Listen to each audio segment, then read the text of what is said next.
엄마 오면 내가 쪽팔리니까 그냥 가세요. 마른 하늘에 벼락처럼 내리꽂힌 그 한마디가 제 평생을 송두리째 부정했습니다. 단순히 서운하거나 속상한 감정이 아니었습니다. 그것은 제 존재 가치가 아들의 성공에 걸림돌이 되었다는 벌레 보듯 차갑게 나를 밀어내는 눈빛에서 오는 모멸감이었습니다. 그날 저는 아들을 잃은 것이 아니라 제 인생 전부를 기만당했음을 깨달았습니다. 좋습니다. 저놈이 그토록 지키고 싶어하는 그 격이라는 것이 얼마나 보잘것없는지 제가 직접 부서뜨려 주겠습니다. 이바구 시작 전에 구독과 좋아요 부탁드리며 끝까지 함께 해주세요. 불과 몇 시간 전만 해도 저는 세상에서 가장 행복한 할머니였습니다. 그날 아침 동이 트기도 전부터 저는 시장에 나갈 준비를 서둘렀습니다. 하지만 오늘은 평소와 달랐습니다. 좌판에 내놓을 나무를 다듬는 손길에도 설렘이 가득했습니다. 오늘은 제 하나뿐인 손주 민준이의 첫돌이었으니까요. 박 여사, 오늘 얼굴이 활짝 폈네. 무슨 좋은 일 있어? 옆 좌판에 김 씨가 넉살 좋게 말을 걸어왔습니다. 저는 한박 웃음을 지으며 대답했습니다. 오늘 우리 강아지 첫 생일이잖아. 저녁에 호텔에서 돌잔치해. 어머, 호텔에서? 우리 박 여사 아들 정말 크게 성공했나 보네. 좋겠다. 김 씨의 부러움 섞인 말에 어깨가 으쓱해졌습니다. 제 아들 민철이는 제 자랑이자 제 삶의 이유였습니다. 비록 저는 평생 시장 바닥에서 흙 묻은 돈을 벌었지만 아들만큼은 번듯하게 키워냈다는 자부심이 있었습니다. 그날따라 장사도 유난히 잘 되었습니다. 손님들은 제 얼굴에 핀 웃음꽃을 보고 덩달아 기분이 좋아진다며 나물 한 봉지 살 것을 2봉지씩 사갔습니다. 저는 서둘러 좌판을 정리하고 집으로 향했습니다. 돌잔치에 입고 갈 옷을 몇 번이나 들었다 놨다 망설였습니다. 시장 상인인 제게는 변변한 외출복 하나 없었습니다. 며칠 전 큰맘 먹고 장만한 가장 깨끗하고 단정한 옷으로 갈아입었습니다. 그리고 장롱 가장 깊숙한 곳 겹겹이 싼 보자기를 풀었습니다. 그 안에는 제 어머니에게서 물려받아 고이 간직해온 작은 금거북이가 있었습니다. 우리 민준이 앞으로 건강하고 복 많이 받으라고 이 할미가 주는 선물이야. 금거북이를 싼 비단 보따리를 품에 안으니 벌써부터 아들과 며느리가 고마워하는 얼굴이 눈에 선해 웃음이 났습니다. 하지만 호텔 입구에 도착했을 때 저를 기다린 것은 차가운 아들의 얼굴이었습니다. 잘 다려진 양복과 반짝이는 구두, 그리고 제 행색을 위아래로 훑어보는 경멸의 시선. 그 옆에는 팔짱을 낀 며느리가 입을 가린 채 저를 투명 인간 취급하고 있었습니다. 그리고 제 귀에 날아와 박힌 한마디. 엄마 오면 내가 쪽팔리니까 그냥 가요. 그 순간 아침에 그 모든 설렘과 행복이 산산조각 났습니다. 심장이 쿵 하고 바닥으로 떨어지는 소리가 들리는 듯 했습니다. 서러움보다는 차라리 어이가 없어서 피가 거꾸로 솟는 기분이었습니다. 40년 전 영하 10도의 새벽 시장에서 동상 걸린 발을 동동 구르며 아들 녀석의 분유값을 벌던 제 모습이 눈앞을 스쳐 지나갔습니다. 그때의 나는 쪽팔리지 않았던가. 젖은 기저귀를 갈아주며 밤을 새우고 행여나 아플세라 노심초사하며 업고 병원으로 달려가던 젊은 날의 나는 부끄럽지 않았던가. 아들의 눈에는 더 이상 저에 대한 존중이나 애정 따위는 남아있지 않았습니다. 오직 귀찮고 성가신 짐을 대하는 듯한 냉담한 뿐. 며느리는 한술 더 떠 뭐가 그리 재미있는지 입꼬리를 비틀며 작게 속삭였습니다. 저기요, 어머님. 여기 물 흐리지 마시고 얼른 가주세요. 오늘 오시는 분들 다 누군지 아시잖아요. 여기 물이라니요. 제가 더러운 오물이라도 된다는 듯한 말투였습니다. 저는 그 순간 깨달았습니다. 저들은 저를 가족으로 여기지 않는다는 것을요. 아들의 성공 가도에 놓인 치워버려야 할 장애물 정도로 생각하고 있다는 것을요. 평생 느껴보지 못한 치욕에 온몸의 피가 차갑게 식는 듯 했습니다. 눈물이 핑 돌았지만 저는 이를 악물고 참았습니다. 이런 자들 앞에서 눈물을 보이는 것조차 사치라는 생각이 들었습니다. 제 눈물은, 제 슬픔은 그들에게 동정의 빌미조차 되지 못할 테니까요. 저는 아무 말 없이 돌아섰습니다. 손에 들린 보따리의 무게가 천근만근처럼 느껴졌습니다. 이걸 주기 위해 얼마나 설레었던가. 하지만 이제 이 물건은 제게 모욕의 증거품일 뿐이었습니다. 호텔을 빠져나와 차가운 아스팔트 위를 걷는 동안 제 머릿속은 수만 가지 생각으로 들끓었습니다. 어쩌다 이렇게 되었을까? 제 아들 민철이는 어릴 적엔 참 착하고 순한 아이였습니다. 시장 한 구석에 낡은 담요를 깔아주면 거기 얌전히 앉아 제가 파는 나무를 가지고 소꿉놀이를 하곤 했습니다. 흙 묻은 제 손으로 건네주는 김밥 한 줄을 세상에서 가장 맛있는 음식인 양 오물거리던 아이였습니다. 엄마, 나 크면 세상에서 제일 큰 집 사줄게. 입버릇처럼 말하던 그 목소리가 아직도 귀에 선합니다. 그 약속을 지키기 위해, 아니, 아들만큼은 나처럼 살게 하지 않기 위해 저는 제 모든 것을 걸었습니다. 남들이 땅을 살 때 저는 아들의 과외비를 댔고, 남들이 번듯한 집으로 이사 갈 때 저는 아들의 대학 등록금을 마련했습니다. 제가 가진 부동산은 전부 제 명의가 아니었습니다. 혹여나 아들이 나태해질까, 제 배경을 믿고 노력하지 않을까 싶어 철저히 숨겼습니다. 시장에서 억척같이 돈 버는 가난한 홀어머니. 그것이 제가 아들에게 보여준 전부였습니다. 그것이 실수였을까요? 아들은 보란 듯이 명문대를 졸업하고 번듯한 회사에 들어갔습니다. 그리고 얼마 안 가 자신의 사업을 시작하겠다고 했습니다. 저는 그때도 아들의 꿈을 꺾을 수 없었습니다. 어머니, 저 정말 성공하고 싶어요. 반짝이는 아들의 눈빛 앞에서 저는 또다시 지고 말았습니다. 모아두었던 쌈짓돈을 탈탈 털어주었습니다. 사업이 날개를 달자 아들은 변하기 시작했습니다. 처음에는 주말마다 찾아와 용돈을 건네주더니 어느새 한 달에 한 번, 계절에 한 번으로 뜸해졌습니다. 그리고 지금의 며느리를 데려왔습니다. 명품으로 휘감은 며느리는 제 허름한 집을 둘러보며 노골적으로 인상을 썼습니다. 그 후로는 아들의 전화마저 뜸해졌습니다. 제가 먼저 전화를 걸면 늘 바빠요라는 대답뿐이었습니다. 저는 괜찮다고, 다 괜찮다고 스스로를 위로했습니다. 아들이 성공해서 바쁜 건데 자식 잘 되기를 바랐던 어미가 그 정도도 이해 못해서야 쓰나. 하지만 오늘 저는 알았습니다. 그것은 이해가 아니라 외면이었다는 것을. 아들은 저를 위하는 것이 아니라 철저히 자신의 세상에서 저를 지워내고 있었던 겁니다. 집에 도착하자마자 낡은 현관문이 저를 반겼습니다. 불도 켜지 않은 채 저는 차가운 방바닥에 주저앉았습니다.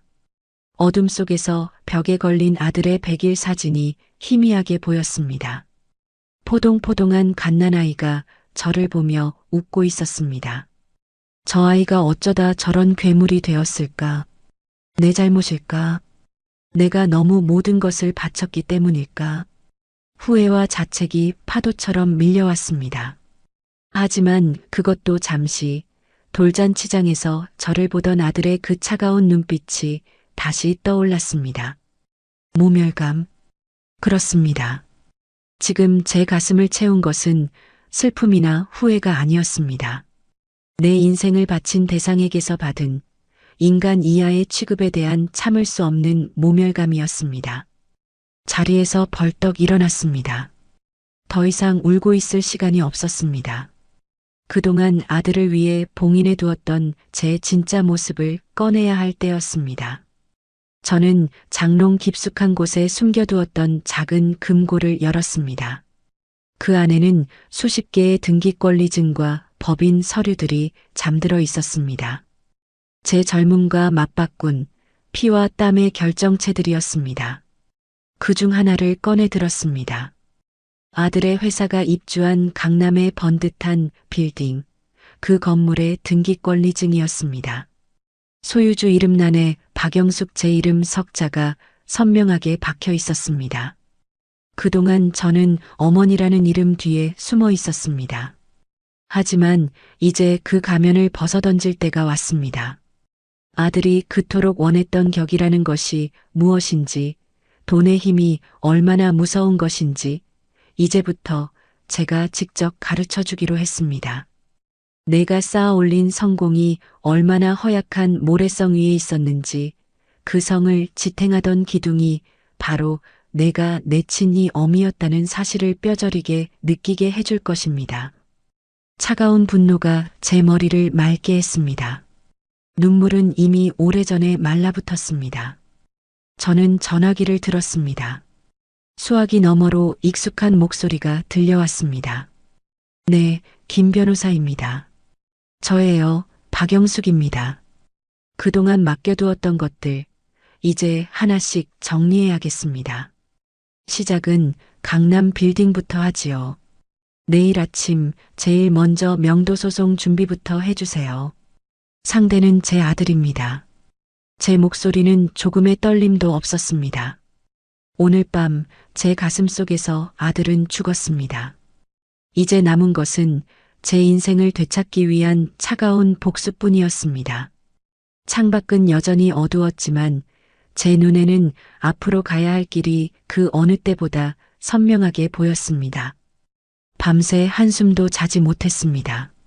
하지만 이상하게도 정신은 맑았습니다. 분노와 슬픔이 지나간 자리에 얼음처럼 차가운 결심만이 남았습니다. 동이 트기 시작하는 창밖을 보며 저는 지난 40년의 세월을 가만히 되돌아보았습니다. 아들을 위해 살았던 시간, 나의 모든 것을 바쳤던 시간, 그 시간들이 이제는 잿더미처럼 무의미하게 느껴졌습니다. 후회는 없었습니다. 다만 내 인생을 통째로 배신당한 것에 대한 대가를 치르게 해야 한다는 생각뿐이었습니다.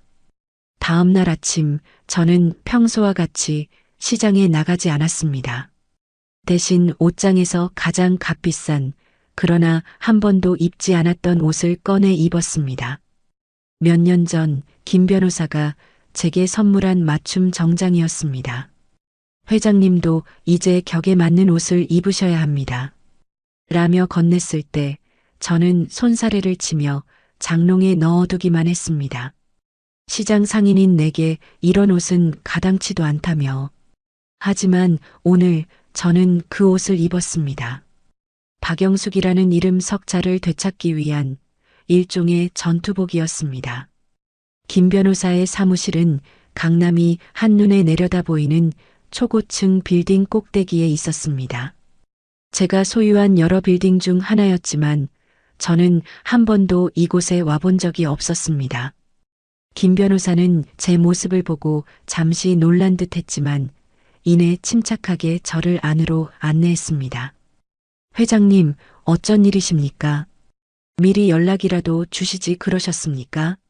저는 그의 맞은편 소파에 앉아 조금의 망설임도 없이 본론을 꺼냈습니다.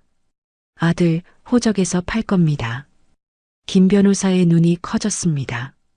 그는 수십 년간 제 자산 관리를 맡아오며 저의 모든 사정을 아는 유일한 사람이었습니다.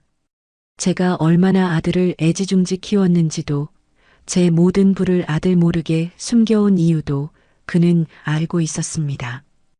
회장님, 그게 무슨 말씀이십니까? 민철 군에게 무슨 일이라도. 그 아이는 이제 내 아들이 아닙니다. 어제부로 내 가슴에서 도려냈습니다. 제 단호한 목소리에 김 변호사는 더 이상 묻지 않았습니다. 그는 잠시 무거운 침묵을 지키다 법률가로서의 냉철한 목소리로 말했습니다. 회장님, 아시다시피 현행법상 성인이 된 친자식과의 관계를 법적으로 완전히 단절하는 소위 호적 파기는 불가능합니다. 하지만 사실상 그와 같은 효과를 내는 방법들은 있습니다. 유언 공증을 통해 상속권을 완전히 박탈하고 증여했던 모든 재산을 회수하는 법적 절차를 밟는 겁니다. 그렇게 해주세요. 내가 가진 모든 것에서 그 아이의 이름을 지울 겁니다. 단 한 푼도, 먼지 한 톨도 남기지 말고요. 그리고 내가 그 아이에게 베풀었던 모든 호의를 철회할 겁니다. 저는 김 변호사에게 어젯밤 있었던 일을 담담하게 설명했습니다. 제 이야기를 듣는 내내 김 변호사의 얼굴은 굳어갔습니다. 모든 이야기를 마쳤을 때 그는 깊은 한숨을 내쉬며 말했습니다. 알겠습니다, 회장님. 뜻대로 진행하겠습니다. 우선 민철 군의 회사 MC홀딩스가 입주한 강남 빌딩부터 시작하겠습니다. 내용 증명을 보내 퇴거를 통보하겠습니다. 그리고 회장님께서 익명으로 투자하신 모든 자금에 대한 회수 절차에 착수하겠습니다. 그렇게 하세요. 한치의 오차도 한순간의 자비도 없이 철저하게 진행해 주십시오. 그 시간 제 아들 민철이는 강남의 호화로운 자택에서 늦은 아침을 맞고 있었습니다. 어젯밤 돌잔치는 성공적이었습니다. 유력한 사업 파트너들에게 어린 아들을 선보이며 자신의 성공을 과시했고 모두 그의 젊은 나이와 수완의 칭찬을 아끼지 않았습니다. 어젯밤에 박 의원님이 당신 칭찬을 얼마나 하던지 젊은 사람이 배포가 대단하다면서 아내, 그러니까 제 며느리가 커피를 내오며 제잘거렸습니다. 민철이는 어깨를 으쓱하며 신문을 펼쳐들었습니다. 그 정도는 돼야 이 바닥에서 살아남지. 그런데 어젯밤에 어머니는 어떻게 됐어? 그냥 곱게 돌아가셨나? 그럼요. 내가 누구인데. 여기 물 흐리지 마시고 얼른 가시라고 딱 잘라 말씀드렸지. 알아서 가시더라고. 근데 여보, 어머님 옷차림이 정말 시장에서 바로 오셨는지 생선 비린내가 진동을 하는 것 같더라니까. 우리 민준이 돌잔치에 그런 분이 계셨으면 정말 큰일 날 뻔했어. 며느리의 말에 민철이는 미간을 찌푸렸습니다. 진작에 오지 마시라고 할 걸 그랬어. 사람 구실 못하는 건 알아줘야 한다니까. 앞으로는 경조사에 절대 부르지 마. 창피해서 얼굴을 들 수가 없어. 그들에게 저는 더 이상 어머니가 아니었습니다.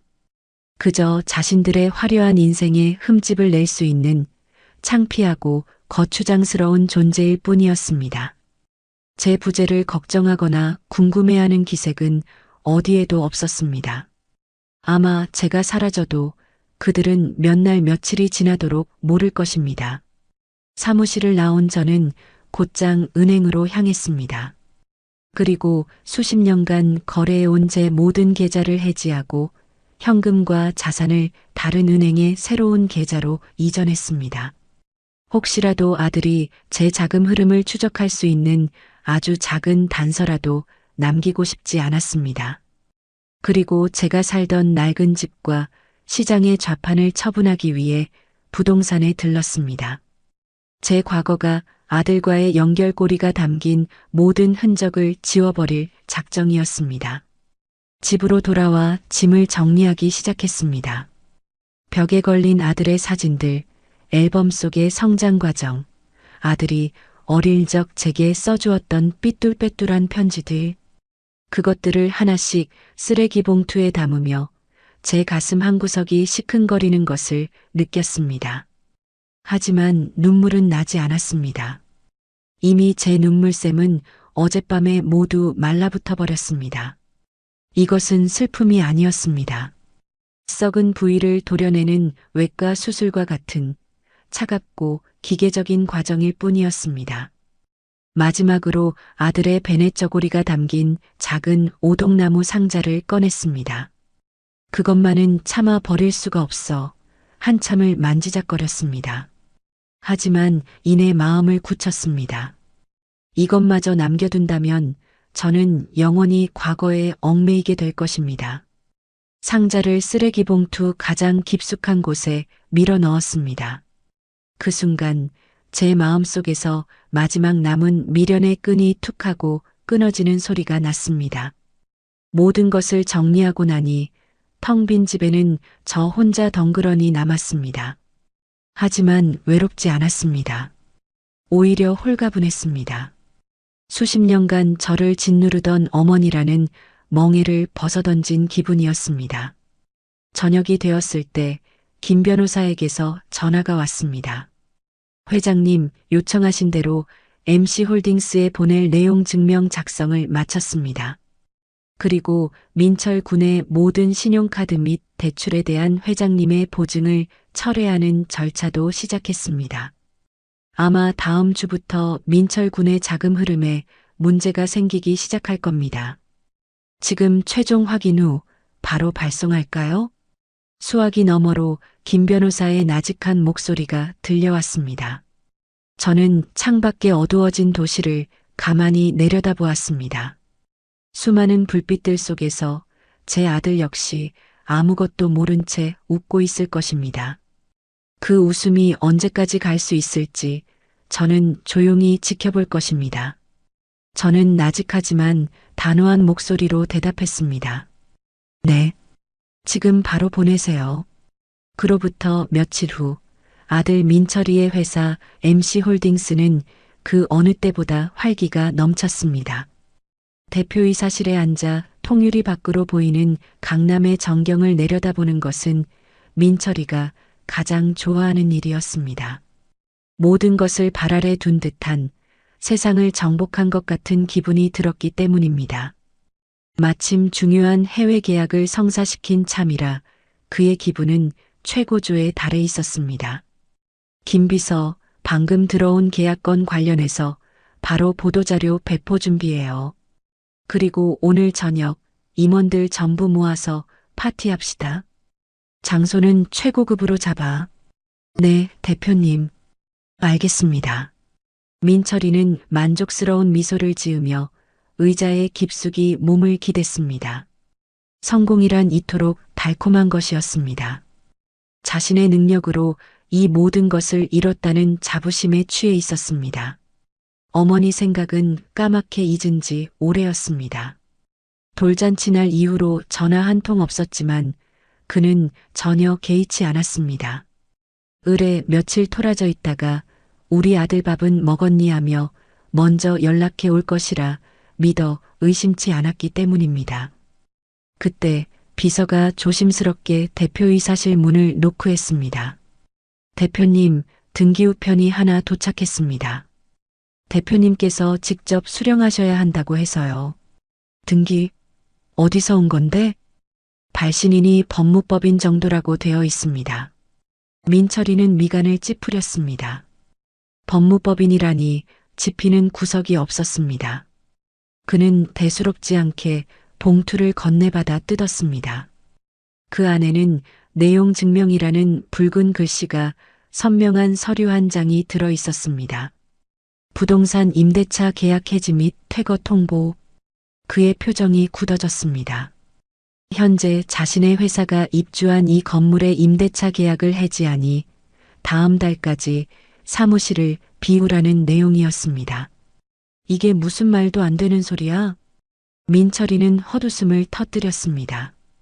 연체된 임대료도 없었고 계약 기간도 아직 한참 남아 있었습니다. 건물주가 단단히 미친 게 아니고서야 이럴 리가 없었습니다. 그는 서류 맨 아래에 적힌 임대인, 즉 건물주의 이름을 확인하기 위해 시선을 내렸습니다.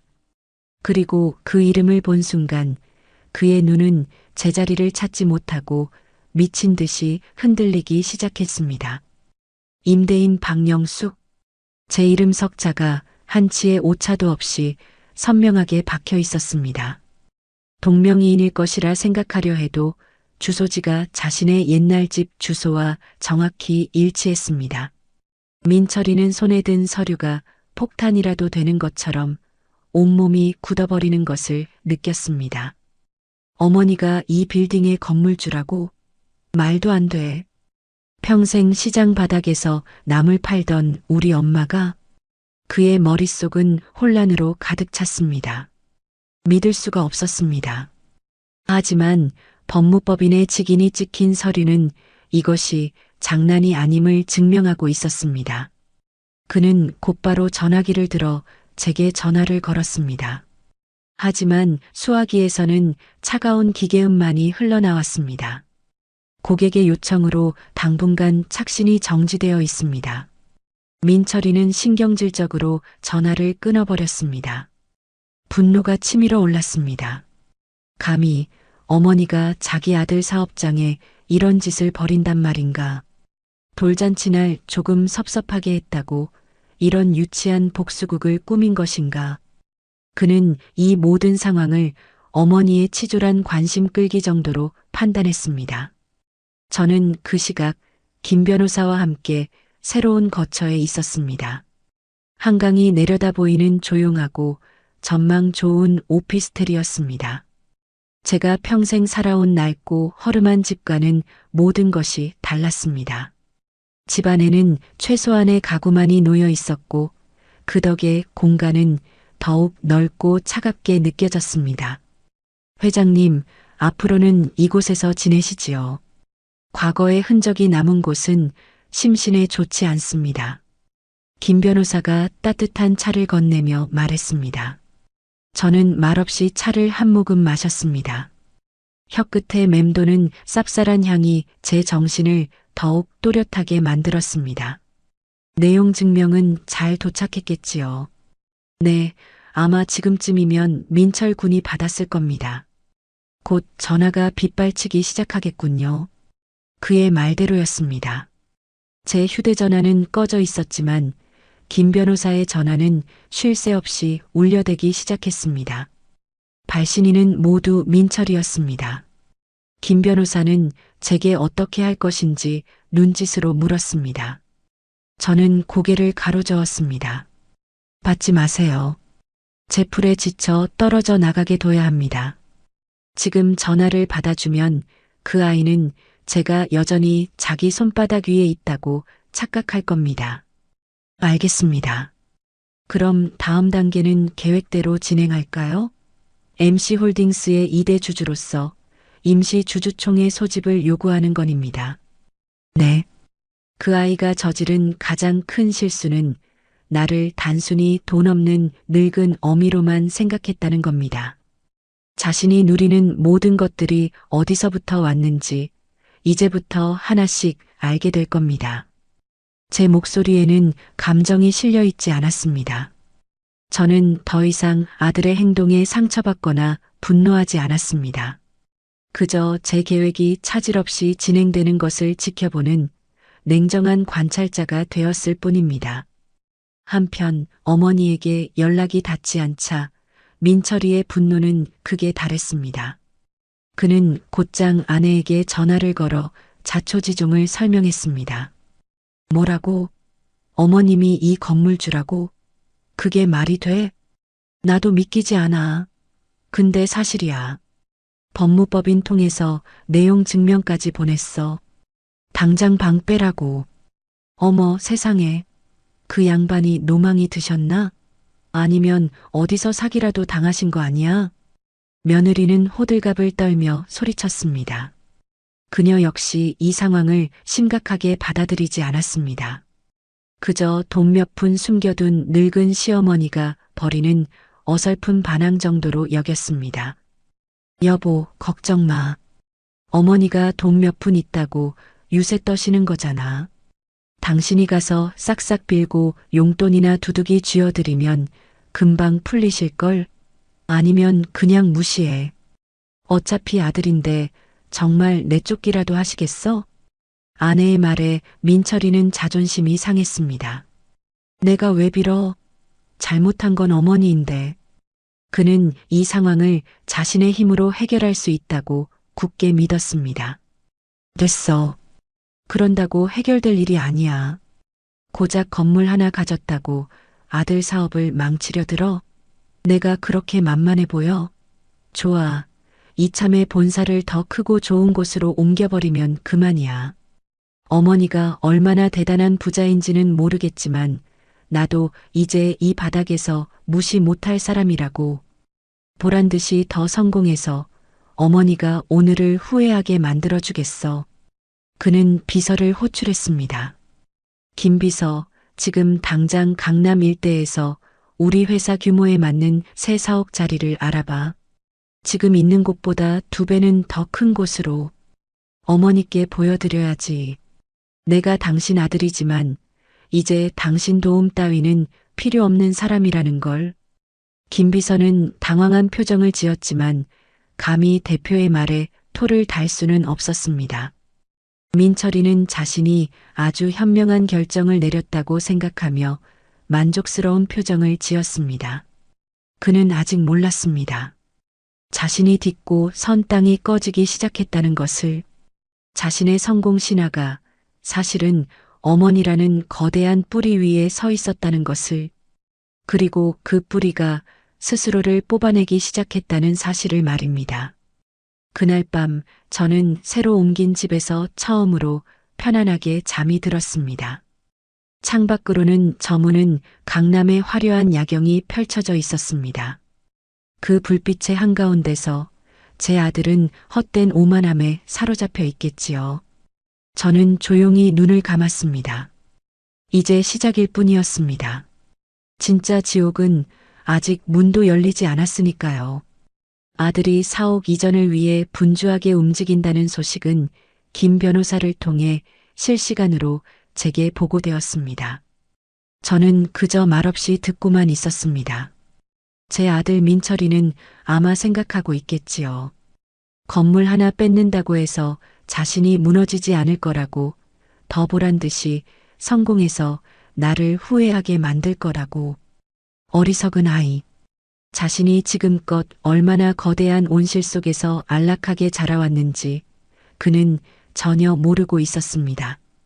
이제 그 온실의 유리를 하나씩 깨뜨려 차가운 현실의 비바람이 어떤 것인지 알려줄 차례였습니다. 민철이는 며칠 만에 새로운 사옥 자리를 찾아 계약 직전까지 갔습니다. 기존 사옥보다 훨씬 크고 화려한 강남의 최신식 빌딩이었습니다. 그는 자신의 수완에 스스로 감탄하며 이사 준비를 서둘렀습니다. 퇴거 통보를 보낸 어머니에게 보란 듯이 성공을 증명하고 싶었습니다. 계약 당일 민철이는 의기양양하게 회의실에 앉아 있었습니다. 하지만 그의 회사 재무팀장의 얼굴은 사색이 되어 있었습니다. 대표님, 큰일 났습니다.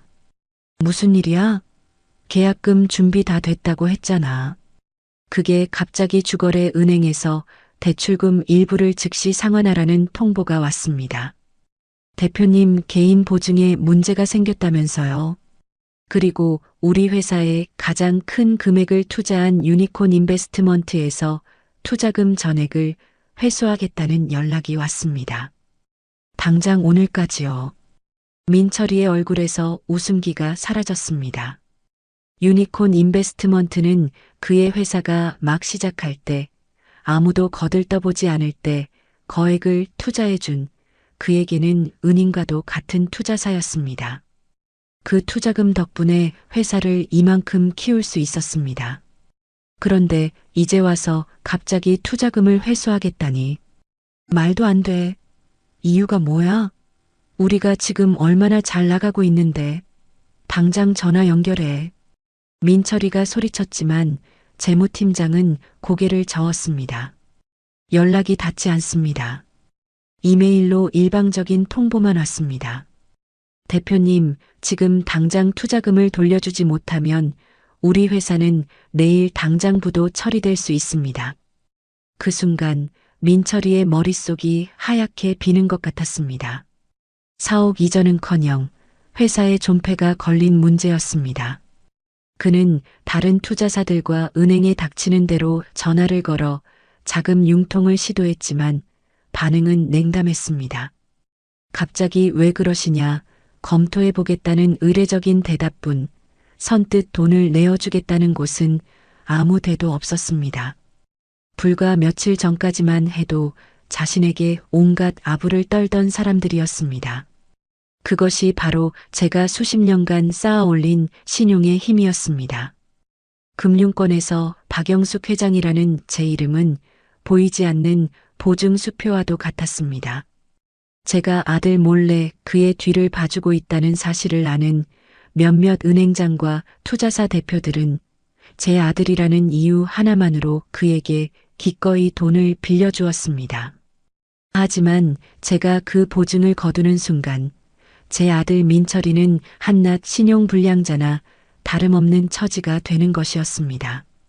저는 김 변호사와 함께 제가 소유한 또 다른 빌딩의 스카이라운지에서 차를 마시고 있었습니다. 통유리창 너머로 민철이의 회사가 있는 건물이 장난감처럼 작게 보였습니다. 아마 지금쯤 발등에 불이 떨어졌을 겁니다. 자존심 때문에 회장님께 연락은 못하고 혼자서 어떻게든 해결해 보려고 발버둥 치고 있겠지요. 김 변호사의 말에 저는 희미하게 웃었습니다. 그 아이는 아직 모를 겁니다. 자신이 그토록 벗어나고 싶어 했던 어미의 그늘이 사실은 자신을 지켜주던 가장 안전한 방패였다는 것을요. 이제 그 방패가 사라졌으니 세상의 모든 화살을 맨몸으로 받아내야겠지요. 민철이의 집은 그야말로 초상집 분위기였습니다. 아내, 제 며느리는 더 이상 남편의 성공을 찬양하지 않았습니다. 그녀의 얼굴에는 불안과 짜증이 가득했습니다. 여보, 도대체 어떻게 된 거야? 갑자기 왜 회사가 망하게 생겼냐고. 당신 능력 있다며. 다 해결할 수 있다며. 시끄러워. 나도 지금 알아보는 중이야. 알아보긴 뭘 알아봐. 하루 종일 전화기만 붙들고 있잖아. 혹시 정말 어머님 때문 아니야? 당신 돌잔치 날 어머님한테 너무 심했어. 내가 옆에서 봐도 그렇더라. 노인네들 한번 삐치면 무섭다는데 당신이 가서 잘못했다고 빌어. 얼른.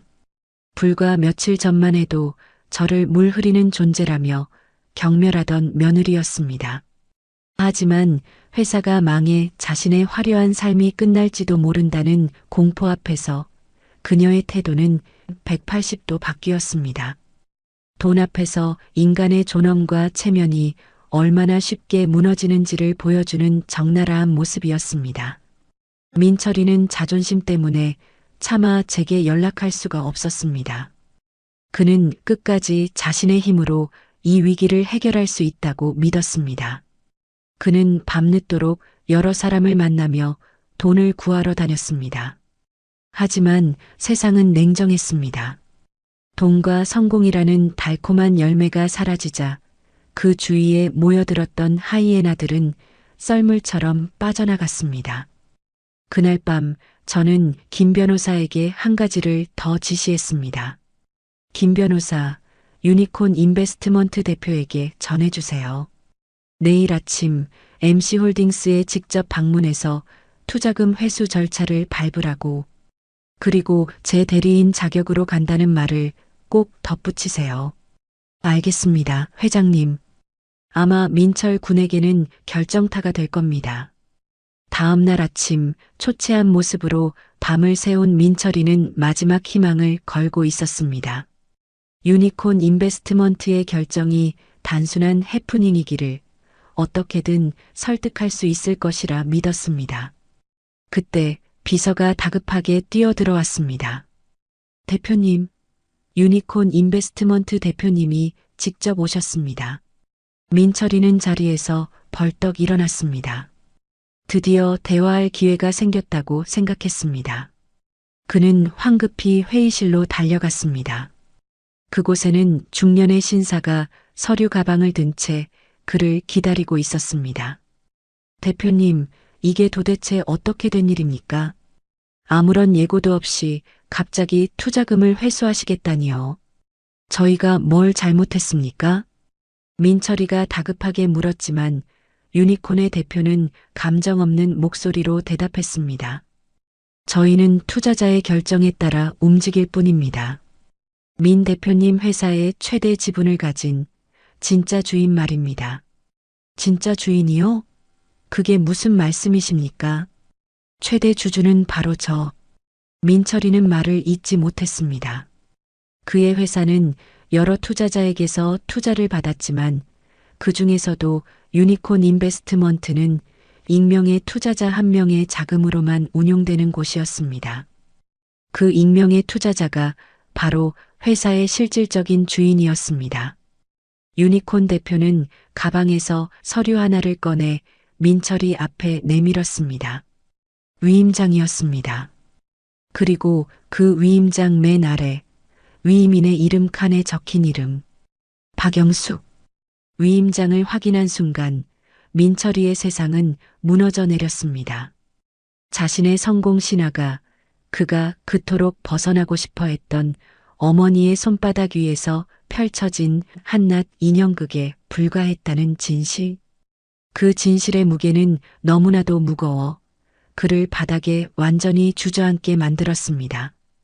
회의실의 차가운 대리석 바닥이 마치 지옥의 입구처럼 느껴졌습니다. 유니콘 인베스트먼트 대표는 아무런 감정 없는 목소리로 마지막 통보를 했습니다. 박영숙 회장님의 뜻에 따라 저희는 오늘부로 MC홀딩스에 대한 모든 투자금을 회수합니다. 법적 절차는 이미 시작되었습니다. 그 말을 남기고 그는 돌아섰습니다. 민철이는 멍하니 그의 뒷모습을 바라볼 뿐 아무 말도 아무 행동도 할 수 없었습니다. 회장님, 그 낯선 호칭이 그의 머릿속을 맴돌았습니다. 시장 좌판에서 흙 묻은 손으로 나무를 팔던 내 어머니가 회장님이라고? 그날 오후 MC홀딩스는 결국 부도 처리되었습니다. 자금줄이 막히자 회사는 속수무책으로 무너졌습니다. 며칠 전까지만 해도 축하 파티를 열자며 웃던 직원들은 짐을 싸기 시작했고 사무실의 전화기는 빗독촉으로 쉴 새 없이 울려댔습니다. 한때 강남의 성공 신화로 불리던 그의 회사는 그렇게 하루아침에 신기루처럼 사라졌습니다. 민철이는 텅 빈 대표이사실에 홀로 앉아 있었습니다. 통유리창 너머로 보이던 화려한 강남의 야경은 이제 그를 조롱하는 듯한 불빛에 불과했습니다. 모든 것이 거짓이었습니다. 자신의 능력, 자신의 성공, 심지어 주변 사람들의 존경까지 모든 것이 어머니가 깔아준 돈이라는 양탄자 위에서 벌어진 연극이었습니다. 그때 그의 아내에게서 전화가 걸려왔습니다. 그녀의 목소리는 히스테릭하게 날카로웠습니다. 여보, 이게 어떻게 된 일이야? 신용카드가 전부 정지됐어. 백화점에서 망신만 당하고 왔다고. 그리고 집으로 웬 빨간 딱지가 날아왔는데 이거 뭐야? 집까지 압류가 들어온 것이었습니다. 제가 보증을 철회하자 은행은 기다렸다는 듯이 모든 자산을 동결시킨 것입니다. 일단 진정하고 민준이 데리고 당신 친정집에 가 있어. 내가 어떻게든 해결해 볼게. 해결? 뭘 어떻게 해결해? 당신 이제 빈털털이잖아. 당신 어머니가 다 가져갔다며. 난 몰라. 난 이런 거 못 참아. 이럴 거면 나랑 왜 결혼했어? 전화는 일방적으로 끊겼습니다. 민철이는 허탈한 웃음을 터뜨렸습니다. 사랑을 속삭이던 아내마저 돈이 사라지자 가차없이 돌아섰습니다. 그는 비틀거리며 자리에서 일어나 무작정 회사 밖으로 뛰쳐나갔습니다. 지금 이 상황을 해결할 수 있는 사람은 단 한 명뿐이었습니다.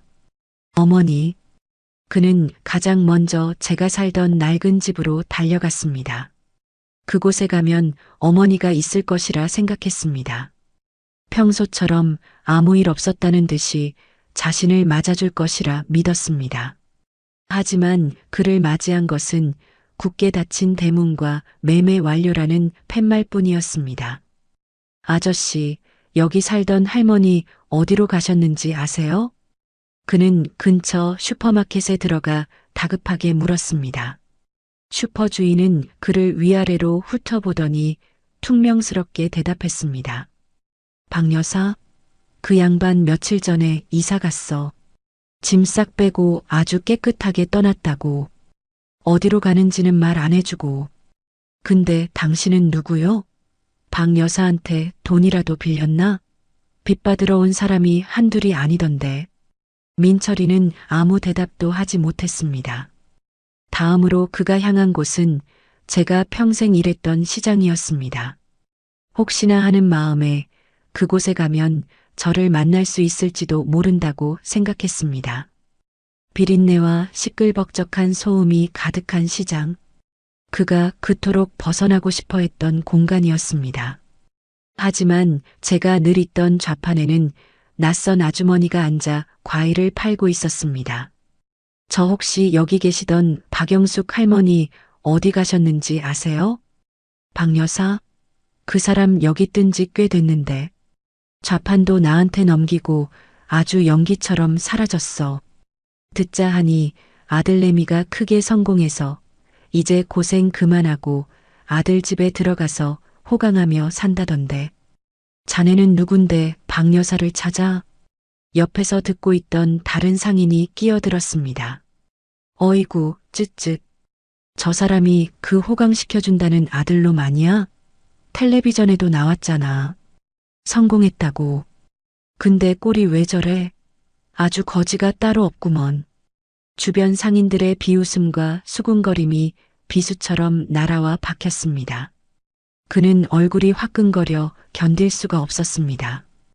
도망치듯 시장을 빠져나왔습니다. 집도 가게도 어머니의 흔적은 그 어디에도 남아있지 않았습니다. 마치 처음부터 존재하지 않았던 사람처럼 완벽하게 사라져버렸습니다. 해가 저물고 그는 텅 빈 거리를 정처 없이 헤맸습니다.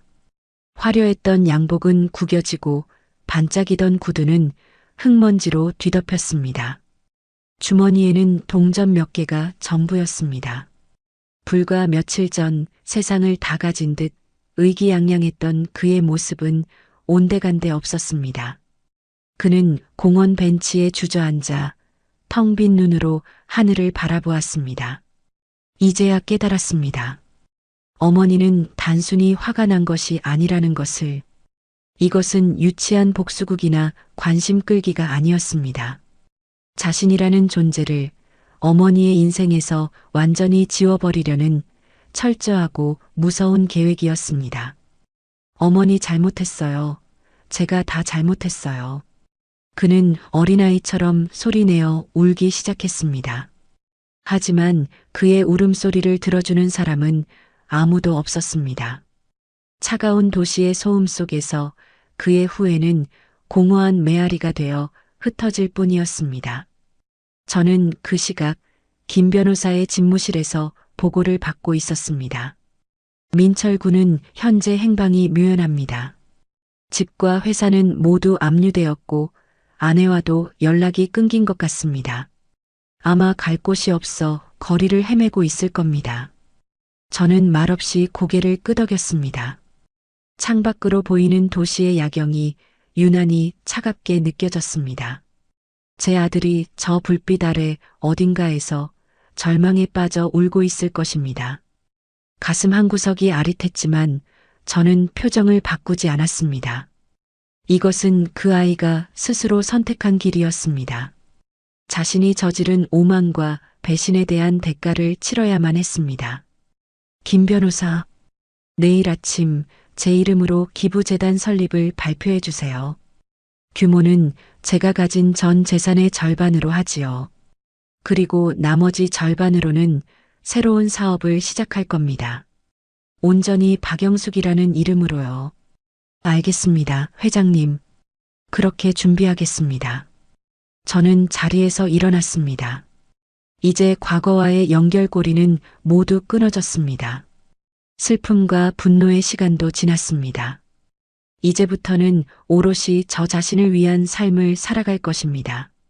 제 아들이 어떤 절망의 구렁텅이에서 허우적거리든 저는 더 이상 돌아보지 않을 것입니다. 그 아이에게 줄 수 있는 마지막 자비는 바로 이 완벽한 무관심이었습니다. 며칠을 길거리에서 헤맸는지 모르겠습니다. 한때 세상을 다 가졌던 남자는 이제 온데간데 없고 며칠 감지 못해 떡진 머리와 남루한 행색의 노숙자 한 명만이 거울 속에 서 있었습니다. 배고픔은 견딜만 했지만 뼛속까지 파고드는 절망감은 견디기 힘들었습니다. 제 아들 민철이는 그제야 깨달았습니다. 자신이 얼마나 어리석고 오만했는지를. 그는 마지막 지푸라기라도 잡는 심정으로 기억을 더듬기 시작했습니다. 어머니의 주변 인물들, 과거의 행적들, 아주 사소한 단서라도 찾아야 했습니다. 그러다 문득 그의 머릿속에 한 사람이 떠올랐습니다. 김 변호사.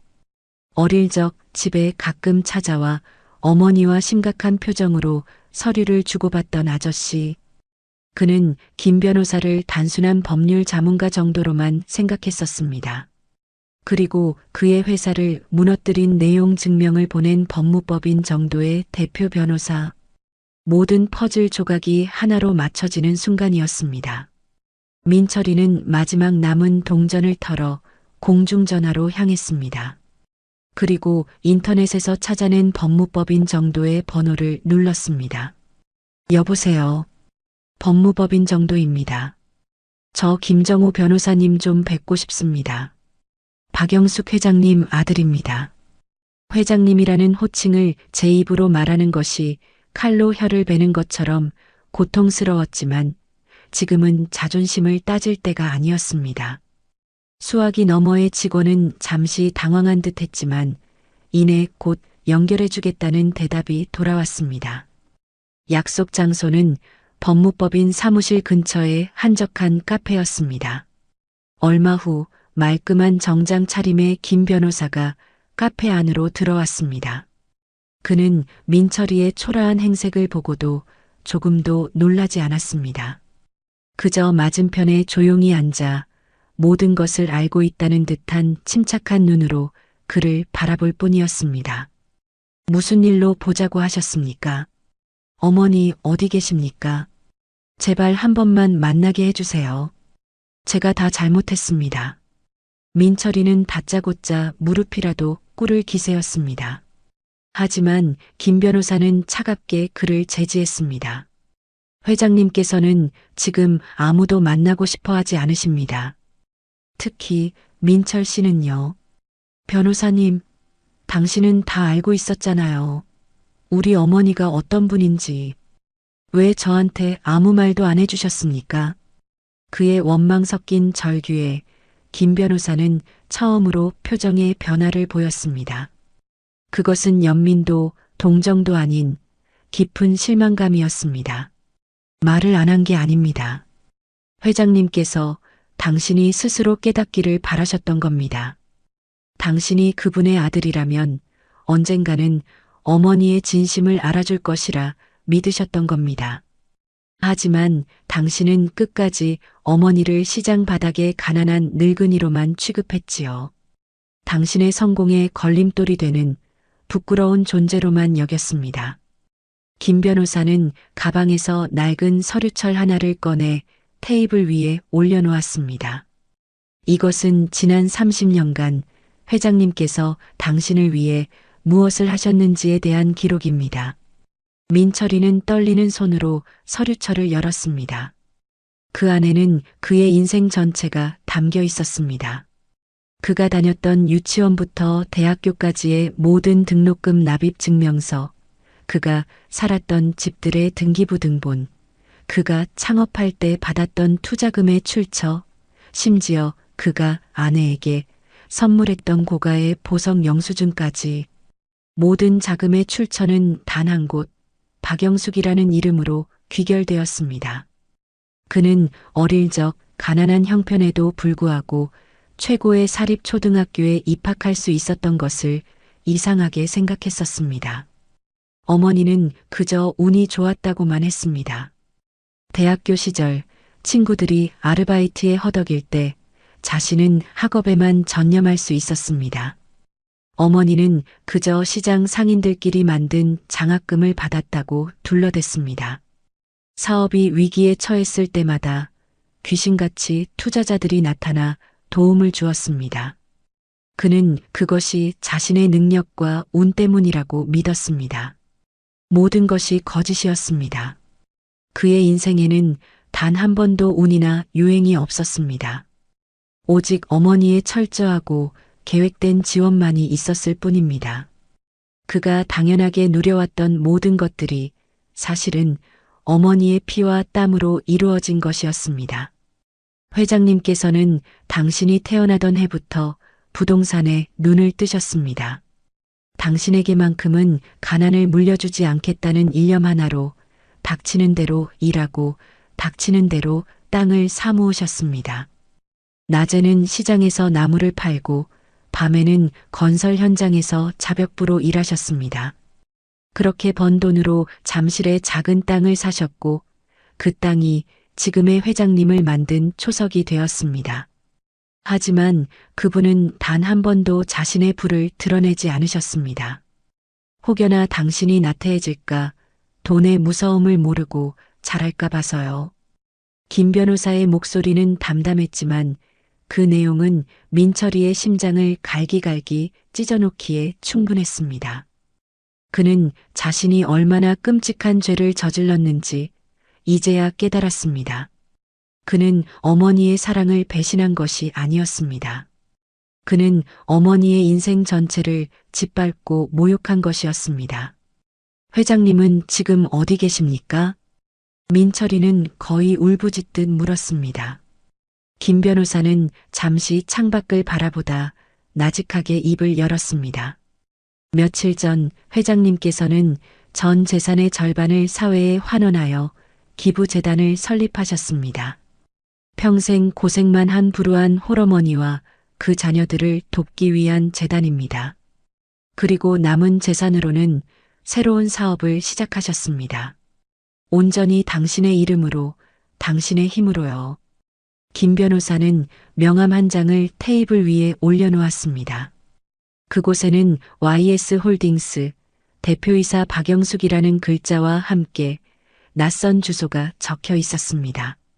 그가 평생을 바쳐 도망치고 싶어 했던 어머니의 흔적이 이제는 그가 가야만 하는 유일한 길이 되어버렸습니다. 찾아가도 소용없을 겁니다. 회장님의 마음은 이미 돌아섰습니다. 하지만 정녕 속죄하고 싶다면 한 번쯤은 가보시지요. 당신의 어머니가 아니라 YS홀딩스의 박영숙 대표를 만난다는 생각으로요. 김 변호사는 그 말을 남기고 자리에서 일어났습니다.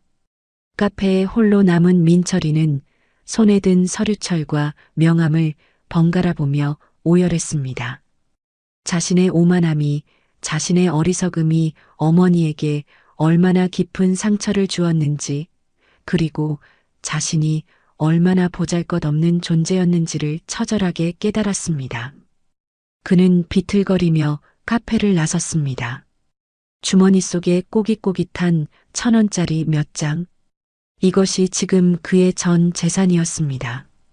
그는 명함에 적힌 주소를 향해 목적지도 없는 순례자처럼 걷기 시작했습니다. 어머니를 만나 용서를 구해야 했습니다. 그것이 설령 불가능하다 할지라도 그는 가야만 했습니다. 그것이 아들로서, 인간으로서 저지른 죄에 대해 속죄할 수 있는 유일한 길이었기 때문입니다. 그의 길고 긴 참회의 여정이 이제 막 시작되고 있었습니다. 민철이의 머릿속에는 오직 어머니를 만나야 한다는 생각뿐이었습니다. 명함에 적힌 주소는 서울 근교의 한적한 곳이었습니다. 한때 그는 최고급 외제차로 하인 부리듯 운전기사를 다그치며 다니던 길이었습니다.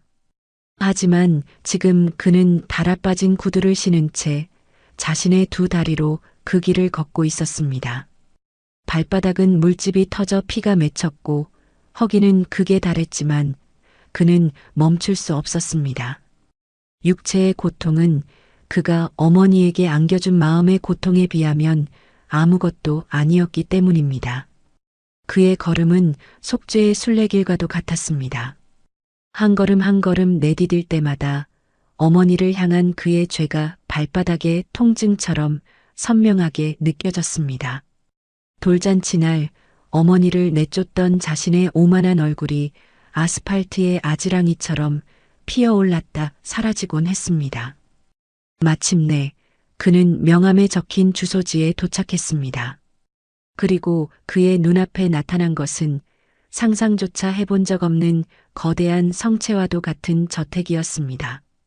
YS 홀딩스 본사라는 간판이 걸린 그곳은 그가 살던 호화로운 저택과는 비교도 되지 않을 만큼 웅장하고 기품이 넘쳤습니다. 저택을 둘러싼 잘 가꾸어진 정원과 그 너머로 보이는 통유리 건물은 마치 외국의 성을 보는 듯했습니다. 모든 것이 정교하게 계산된 아름다움을 뽐내고 있었습니다. 그는 자신이 어머니에 대해 아무것도 몰랐다는 사실을 다시 한번 처절하게 깨달았습니다. 민철이는 그 거대한 철문 앞에서 망연자실 서 있었습니다. 그가 어머니에 대해 알고 있던 모든 것이 산산조각 나는 순간이었습니다. 시장 좌판에 초라한 늙은 어머니는 어디에도 없었습니다. 자신의 어머니는 이 거대한 제국의 주인이었습니다. 자신이 평생을 바쳐 이루려 했던 성공의 정점에 이미 어머니가 서 있었습니다. 그는 자신이 얼마나 작은 우물 안에서 왕노릇을 하던 개구리였는지를 깨달았습니다. 그가 멍하니 서 있을 때 뒤에서 요란한 경적 소리와 함께 택시 한 대가 멈춰 섰습니다.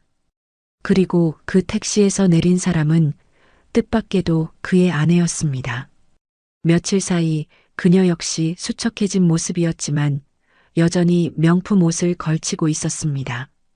그녀는 자신의 몰락을 받아들이지 못하고 마지막 남은 돈까지 털어 겉모습을 치장한 것이 분명했습니다.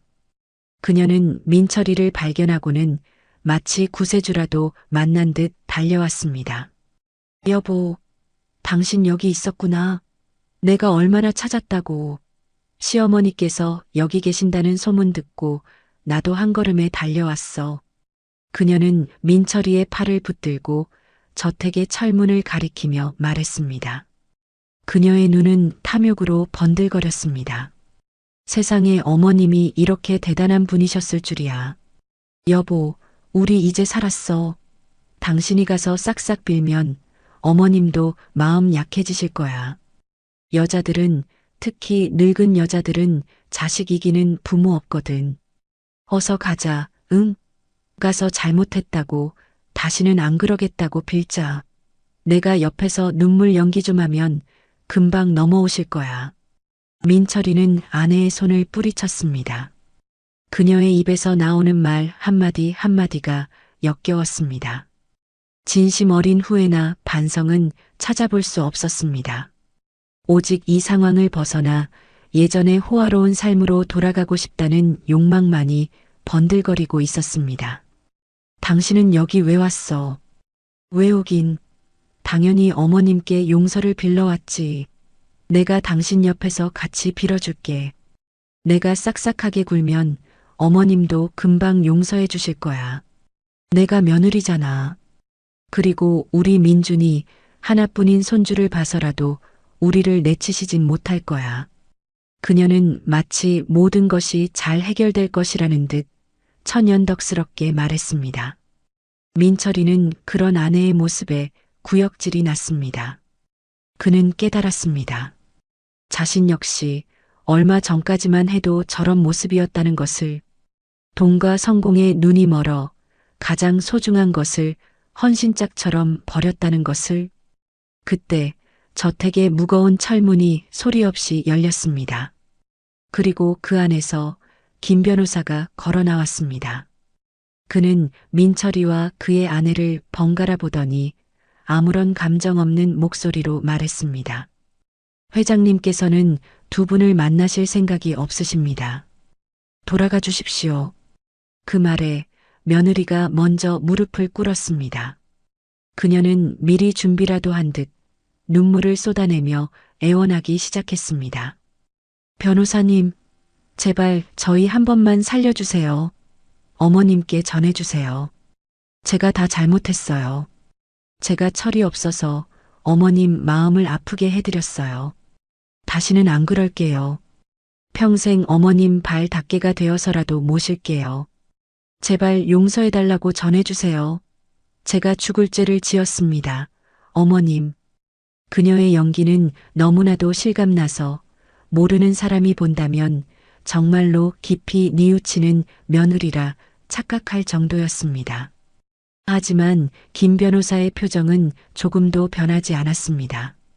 그는 그저 차가운 시선으로 그녀를 내려다볼 뿐이었습니다. 그때 민철이가 아내의 팔을 잡아 일으켰습니다. 그만해. 당신의 그 더러운 연기, 이제 역겨워. 어머니는 당신 같은 사람의 가식적인 눈물에 속아 넘어갈 뿐이 아니야. 그리고 나도 더 이상 당신 같은 여자와 함께할 수 없어.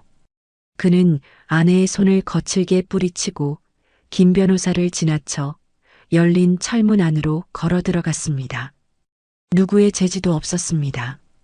마치 그가 들어오기를 기다렸다는 듯이 저택의 현관문을 열고 들어서자 거대하고 높은 천장과 반짝이는 대리석 바닥이 그를 압도했습니다. 벽에는 그가 알지 못하는 유명 화가들의 그림이 걸려 있었고 모든 가구와 장식품들은 수십 년의 세월이 묻어나는 고고한 품격을 자랑하고 있었습니다. 이곳은 돈으로만 치장한 졸부의 공간이 아니었습니다. 오랜 시간과 안목으로 쌓아 올린 진짜 부의 공간이었습니다. 그리고 그 공간의 한가운데 높은 층계를 따라 이어진 2층의 난간에서 한 여인이 그를 내려다보고 있었습니다. 그의 어머니 박영숙이었습니다. 어머니는 시장 좌판의 허름한 옷이 아닌 고고한 기품이 흐르는 실크 드레스를 입고 있었습니다. 늘 흙먼지가 묻어있던 얼굴은 깨끗하게 정돈되어 있었고 고생의 흔적이 가득했던 손에는 보석 반지가 빛나고 있었습니다. 하지만 그녀의 눈빛만은 변하지 않았습니다. 아니, 변했습니다. 예전에 온화하고 자애롭던 눈빛은 온데간데였고 모든 것을 꿰뚫어 보는 듯한 차갑고 날카로운 시선만이 남아 있었습니다. 그 시선은 아들을 향한 연민이 아니라 자신의 창조물이 어떻게 망가졌는지를 확인하는 창조주의 시선과도 같았습니다. 민철이는 그 자리에서 무릎을 꿇었습니다. 쿵 하는 소리가 대리석 바닥에 울려 퍼졌습니다. 그리고 아무 말도 하지 못하고 그저 눈물만 흘렸습니다.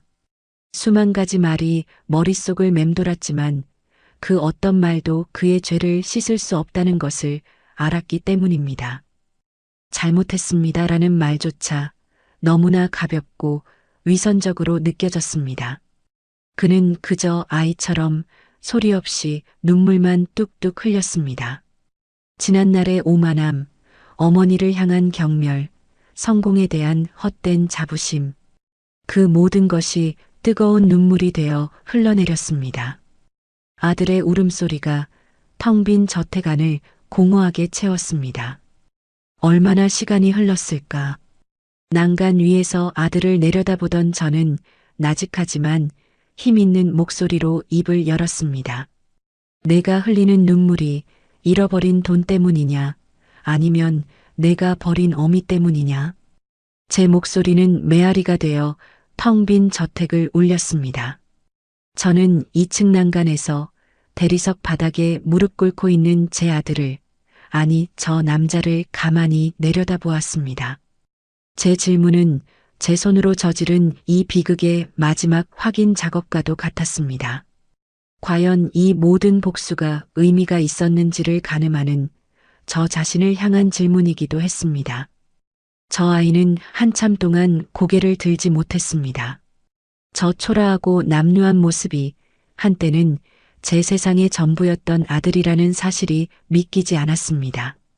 저 아이의 어깨가 가늘게 떨리는 것을 보며 저는 제 심장이 얼음처럼 차갑게 식어가는 것을 느꼈습니다.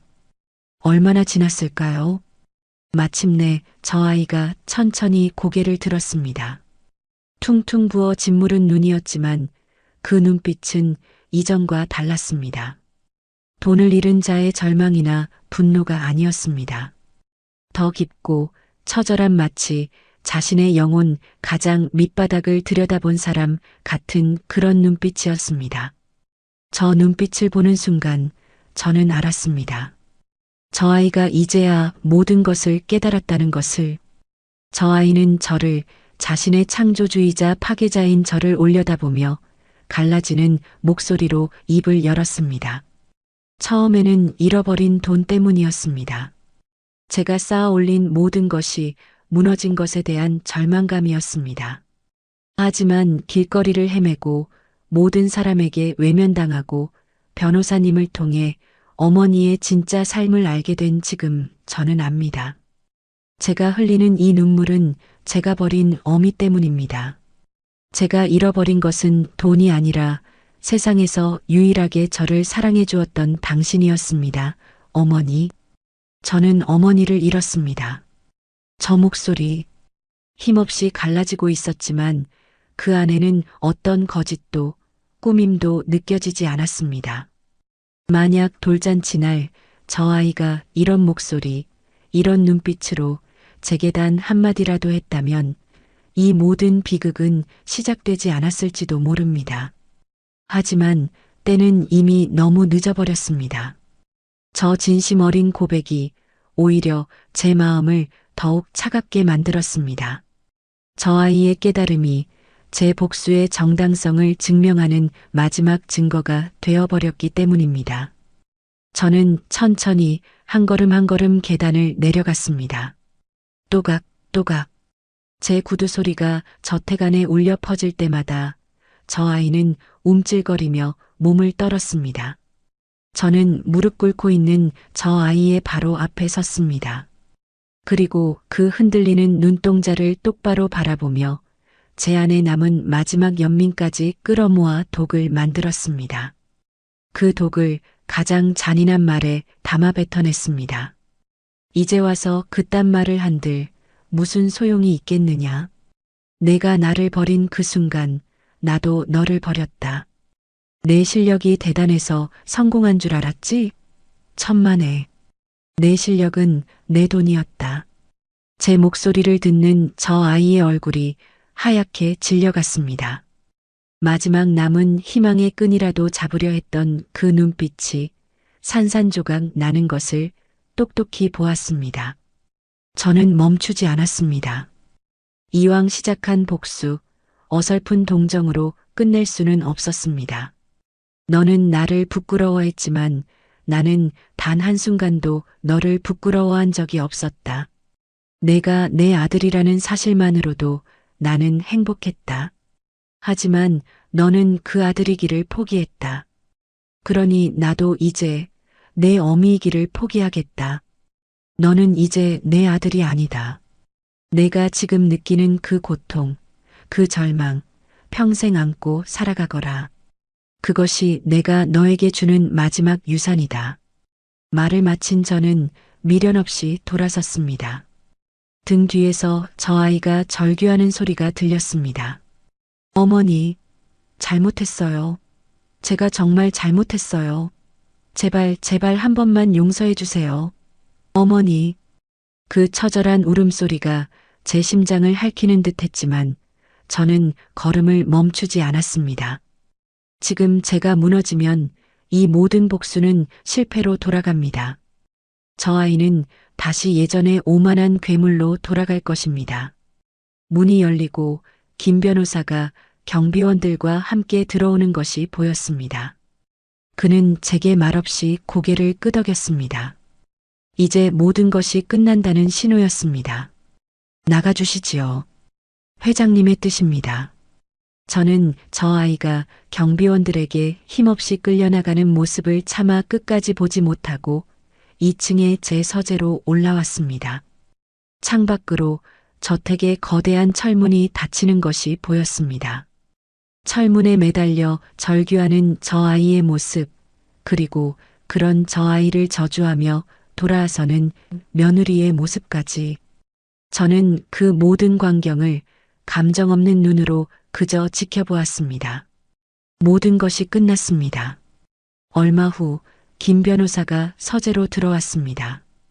그는 제게 아무 말도 하지 않고 그저 따뜻한 차 한 잔을 건넸습니다. 회장님 괜찮으십니까? 저는 대답 대신 나직하게 물었습니다. 김 변호사, 내가 너무 잔인했나? 회장님께서는 최선을 다하셨습니다. 그것이 민철 군을 위한 마지막 사랑이었을지도 모릅니다. 때로는 완벽한 파멸만이 진정한 속죄의 시작이 될 수도 있으니까요. 사랑이라 나는 이제 그 아이를 사랑하는 법을 잊어버린 것 같네. 내 가슴속에 아들은 더 이상 없어. 오직 내가 만들어낸 실패작만이 남아있을 뿐이야. 저는 그렇게 말하며 제 책상 서랍 깊숙한 곳에 넣어두었던 작은 오동나무 상자를 꺼냈습니다. 그 안에는 저 아이가 어릴 적 삐뚤빼뚤한 글씨로 썼던 낡은 편지 한 장이 들어 있었습니다. 세상에서 제일 사랑하는 우리 엄마. 제가 커서 꼭 호강시켜 드릴게요. 저는 그 편지를 가슴에 품으며 누구에게도 들리지 않을 작은 목소리로 의졸였습니다. 그래, 너는 나를 호강시켜 주었지. 내 아들이 이 세상에서 가장 어리석고 비참한 존재가 되는 꼴을 보게 해주었으니 이보다 더한 호강이 어디 있겠느냐. 내 덕에 나는 이제 평생을 후회와 그리움 속에서 살아가겠구나. 제 눈가에서 마침내 뜨거운 눈물 한 방울이 흘러내렸습니다. 그것은 아들을 향한 연민도 용서도 아니었습니다. 자신의 손으로 아들을 파멸시켜야만 했던 한 어미의 처절한 회한이자 슬픔이었습니다. 복수는 끝났지만 제 가슴에 남은 상처는 영원히 아물지 않을 것입니다. 저는 모든 것을 가졌지만 동시에 모든 것을 잃었습니다. 이것이 제가 선택한 복수의 대가였습니다. 그날 이후 저는 YS 홀딩스의 대표로서 그리고 불우한 이웃을 돕는 재단의 이사장으로서 새로운 삶을 살아가고 있습니다. 세상 사람들은 저를 성공한 여성 사업가이자 존경받는 자선가로 기억합니다.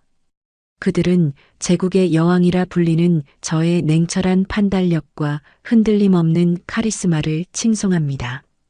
하지만 아무도 모릅니다. 화려한 성공 뒤에 숨겨진 제 마음의 깊은 그늘을.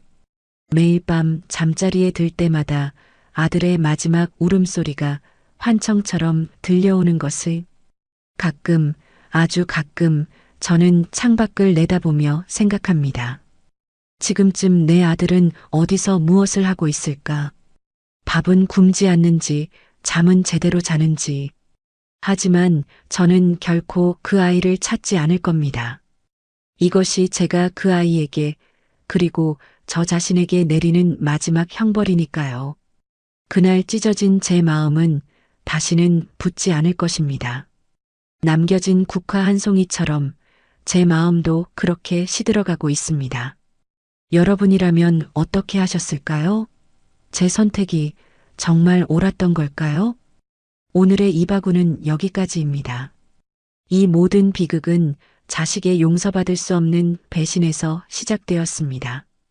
어머니의 세상을 무너뜨린 아들에게 주인공 박 여사는 자신의 모든 것을 걸어 그 대가를 치르게 했습니다. 결국 이 이야기는 우리에게 묻고 있습니다. 진정으로 가치 있는 것은 무엇이며 그것을 잃었을 때 우리는 무엇으로 남게 되는지를 부디 여러분의 삶에서는 가장 소중한 것을 가장 아픈 방식으로 확인하는 일이 없기를 진심으로 바랍니다. 함께 해주셔서 감사합니다. 감사합니다. 감사합니다. 감사합니다. 감사합니다.